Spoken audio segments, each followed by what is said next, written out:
Well, they say this was a time when America lost its nerve, when it lost its purpose, when it lost its way. Are we going to allow politics to divide us once more? Plunge us into an even worse recession? Or is this going to be one of those moments where people look back 20 years from now and say, that was another one of those moments where America overcame? When we battled back,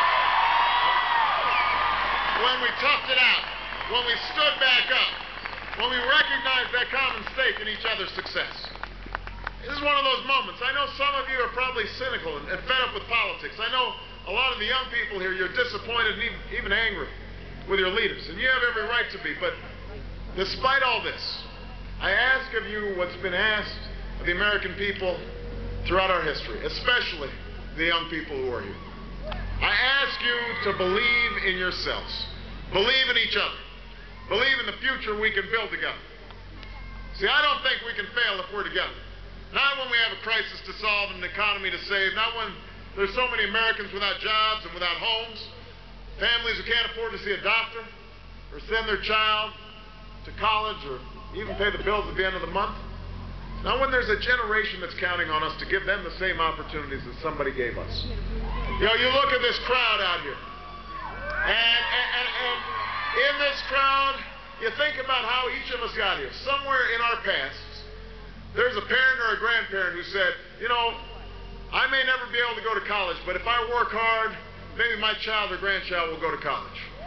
Somewhere in this crowd, there's a story of a parent or a grandparent who wasn't born in this country, but they said, you know what, I may not have liberty and opportunity, but I'm going to travel to America, the land of liberty and opportunity, so my child and my grandchild can succeed. Somewhere in this crowd, there might be somebody whose parent or grandparent or great-grandparent didn't have the right to vote. But they said to themselves, if we march, if we organize, if we believe, then maybe our child or our grandchild or our great-grandchild, maybe they can run for the United States Senate. Maybe they can run for the presidency of the United States of America. That's what this election's about. That's what we're fighting for, to make sure that the American promise is there for the next generation. And Colorado, if you will stand with me, if you are going to go out there and talk to your friends, and talk to your neighbors, and knock on doors, and make phone calls, if you are ready to once again believe in the promise of this country, then I guarantee you we will not just win this election, but you and I together, we're going to change the country and change the world. God bless you, everybody.